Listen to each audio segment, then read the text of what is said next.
Buenas tardes, buenas noches. Siguiendo con este ciclo de charla entre amigos y entre médicos, entre colegas que hemos empezado hace un tiempo, me pareció interesante, Fernando, si te parece, a partir de tu libro Las claves para curar, poder charlar y poder transmitir un concepto que me parece muy importante en este libro, que es la división que hace la medicina psicobiológica de lo que son enfermedades comunes y lo que son enfermedades arquetípicas.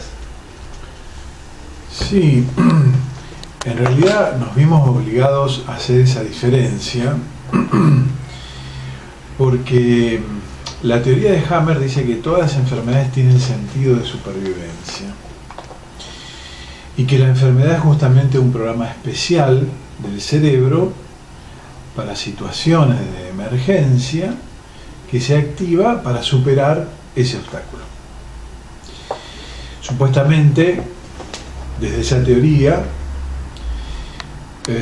la solución de ese obstáculo llevaría a la curación de la enfermedad, o por lo menos a una fase de reparación que implicaría no solo salir del conflicto en el que se ha caído, sino salir de la enfermedad. Dado que, bueno, yo hace 33 años que soy médico y que no trabajo con libros, trabajo con seres humanos, y comencé a ver en esa práctica cotidiana que muchas de las personas que solucionaban sus conflictos, por el contrario, no solo no se curaban, sino que muchos empeoraban. Se agravaban. Por supuesto que Hammer tiene una explicación para eso, que es lo que se llama la fase de vagotonía extrema, que puede comprometer la vida de la persona, y asemeja que la intensidad de la solución será similar a la intensidad del conflicto, lo que se llama la masa conflictual. Sin embargo, vimos en reiteradas oportunidades que había enfermedades tremendamente invasivas, tremendamente destructivas para el ser humano, que no podían ser explicadas como una respuesta del organismo, este mismo organismo tan inteligente que supera situaciones de todo tipo. No podíamos verlas como situaciones que intentaban superar un obstáculo. No sé si te habrá pasado a vos en la práctica cotidiana. Sí, en la práctica, yo recuerdo siempre cuando te conocí, después de haber leído, vos trabajás con pacientes, yo también trabajo con libros. He leído algunos libros, principalmente algunos libros tuyos, en los cuales, justamente uno de los temas era, resolviendo los conflictos, charlábamos los conflictos, se resolvían objetivamente. Supongamos pacientes que habían perdido el trabajo, habían conseguido otro trabajo, pacientes que habían tenido conflictos con su hijo, lo habían logrado resolver. Y la evolución del paciente no era la que esperábamos del salir de la vagotonía, ¿no? Entonces recuerdo claramente, las charlas previas que hemos tenido, en la cual vos me empezaste a abrir este panorama y decir, mira, no todas las conductas celulares persiguen la resolución o la restitución del organismo para que pueda volver a funcionar en función de los conflictos que tuvo, en función de lo que le pasó. O sea, uno sabe que si tuvo una masa conflictual muy importante, supongamos un conflicto de territorio en la cual puede afectar una coronaria y generar un infarto y generar un área necrótica en el infarto de determinado tamaño, uno sabe que puede tener secuela en la fase de recuperación, en la cual el paciente no va a quedar como fue previo al infarto. Ahora, lo que nos cuesta a veces resolver son esas conductas celulares que siguen creciendo o siguen ulcerándose, las dos conductas, diríamos, de proliferación o de úlcera, y es por eso que me pareció muy importante este concepto de las enfermedades arquetípicas, diferenciar distintos tipos de conductas biológicas. Sí, hay un documental que alguna vez vi en donde un pájaro con el ala herida y guardando a sus dos crías se empezaba a picotear el abdomen y se lo picoteaba de tal forma que llegaba hasta el hígado y se sacaba pedacitos de hígado para darle a la cría. Un documental muy impactante porque ese pájaro, claro, moría. Y uno se pregunta por qué un ser vivo llega a una conducta autodestructiva si lo que persigue es la supervivencia. Una pregunta que podríamos hacernos es la supervivencia de qué o de quién, si es la propia, si es la del grupo, si es la del clan, si es la de la especie. Lo cierto es que cuando uno trabaja cotidianamente con seres humanos que sufren, lo que quiere es ayudarlos. Y por supuesto que tiene que haber un basamento teórico, pero no puede haber ceguera ante ese basamento teórico. No podemos dejar de ver que hay expresiones orgánicas que son francamente destructivas. Y no solo tenemos que hablar de cáncer, podemos hablar de enfermedades autoinmunes, de infecciones no autolimitadas que no responden a ningún tipo de terapia, de enfermedades degenerativas tales como el Alzheimer, la demencia. Sinceramente, tratando de encontrar una salida para ayudar a las personas que consultaban, empecé a pensar si no existían, aparte de lo que dice Hammer, al que seguimos respetando como el creador de toda esta teoría, por supuesto, expresiones, programas de supervivencia, si no existirían otro tipo de programas que no fueran de supervivencia. Y el primer punto que vimos es que las conductas celulares en este tipo de enfermedades, cánceres invasivos, infecciones no autolimitadas, enfermedades degenerativas, autoinmunes sistémicas, las conductas celulares no eran conductas maduras, no eran conductas específicas.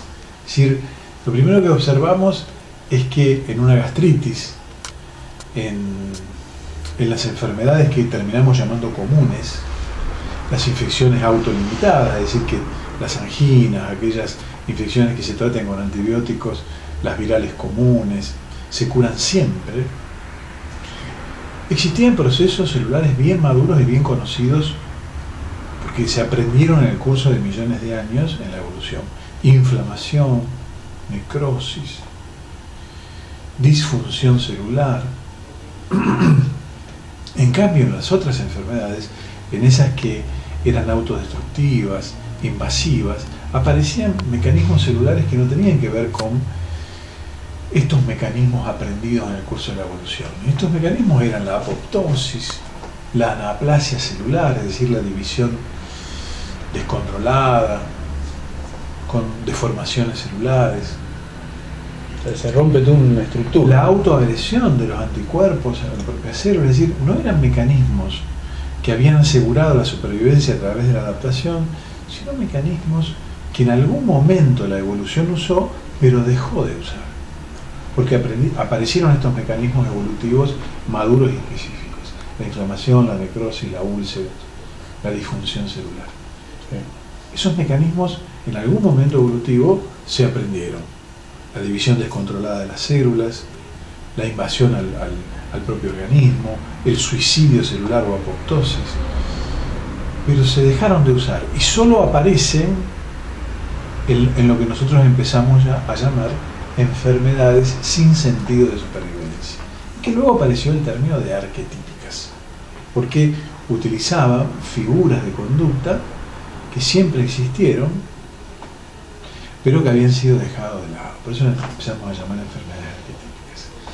Eso es lo primero que nos sorprendió, pero después apareció otra sorpresa, que estas enfermedades arquetípicas no solo no cumplían las órdenes biológicas de la célula y de los órganos, es decir, ni se inflamaban, ni se necrosaban, ni cicatrizaban, ni se ulceraban, sino por el contrario crecían desmesuradamente, producían úlceras invasivas, se asentaban en distintos lugares del cuerpo, sino que empezaron a aparecer la visión clara de que estas enfermedades respondían a cuestionamientos que no tenían que ver solo con el individuo, sino con la sociedad. O sea, que poder empezar a pensar en la enfermedad como una denuncia. Sí. O sea, más que en las enfermedades comunes como un sentido de sobrevivir, sino que acá podríamos empezar a pensar en la enfermedad con un sentido de denuncia. O sea, no con un sentido de supervivencia del individuo, porque acá la supervivencia del individuo está en juego, sino que el individuo es el emergente y el que expresa situaciones conflictivas a nivel grupal, a nivel social. Exacto. Sí, una de las cosas que más me impactó fue una carta que recibí hace más de 10 años de un antropólogo que vivía en Nueva Guinea. Él había leído uno de mis libros, le había gustado un poco la teoría y me escribía una carta donde me contaba que él hacía 10 años que vivía en Papúa, que es una región de Nueva Guinea donde se sigue viviendo, protegido por las organizaciones internacionales, tal como hace 10.000 años.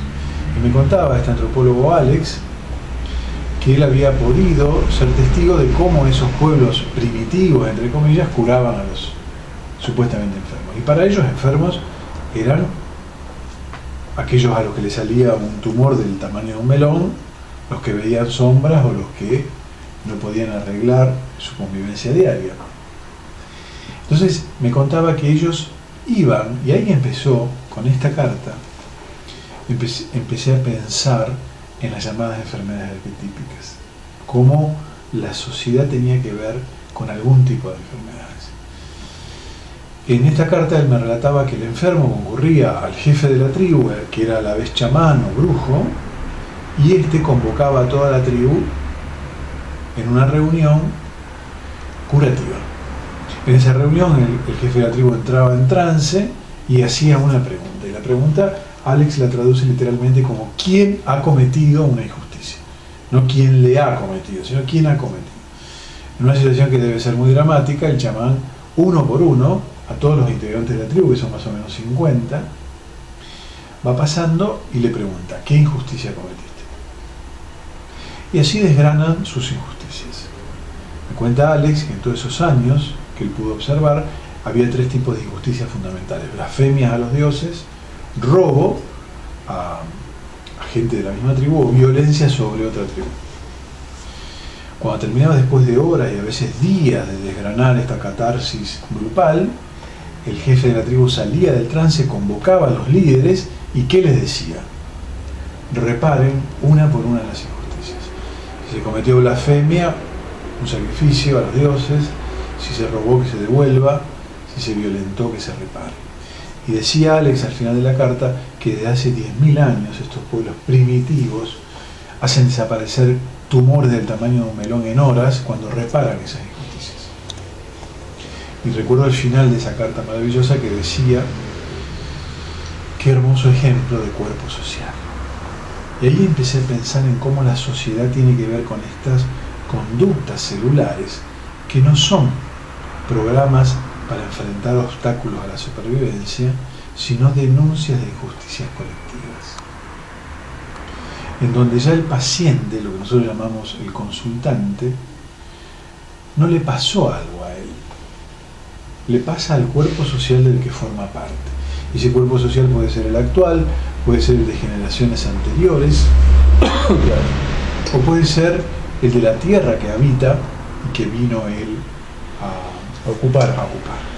Y ahí en ese caso, Fernando, es interesante, a veces no nos encontramos con los DHS o con los conflictos sorpresivos, dramáticos, sino que a veces pasan sucesos, ¿no? Lo que vos planteás muy claramente, que a veces uno en la búsqueda esta del conflicto empezamos a encontrar conflictos y conflictos y conflictos, pero no hay un hecho sorpresivo, dramático que termine desencadenando esto, sino que es hilar una historia, ¿no? La historia no solo del individuo, la historia de su sociedad, de su clase, de su manera de producir, o sea, sí, cómo la relación social con la producción, con la reproducción, o sea, todo esto que estamos, creo que es interesante para seguir desarrollando, sí, en la cual la enfermedad arquetípica me parece que viene por lo menos a hacernos pensar en la manera que estamos, digamos, relacionándonos con el otro,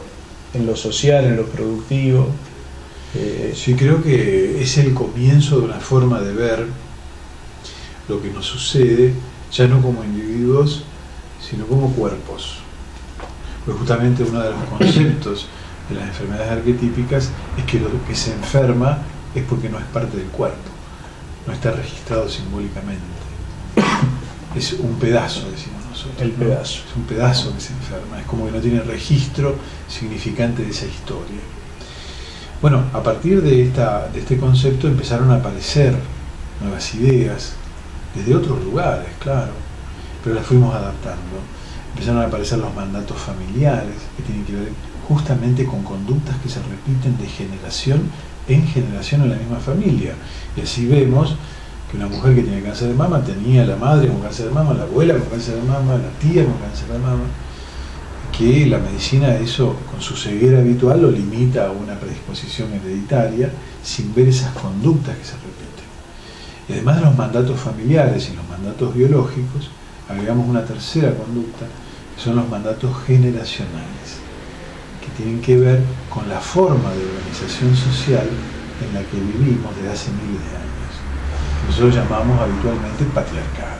¿Qué tiene que ver esos mandatos generacionales con estas respuestas que empezamos a decir no son de supervivencia, sino de denuncia de injusticias que muchas veces no son de uno, sino que pertenecen a otra generación?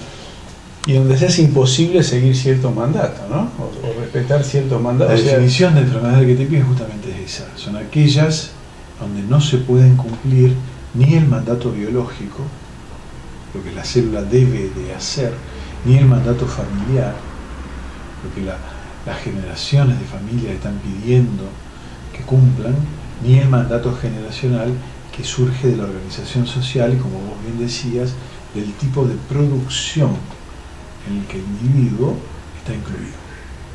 Es una de las frases más comunes en nosotros, es que la exclusión es lo que determina todo esto. Es decir, empezamos a pensar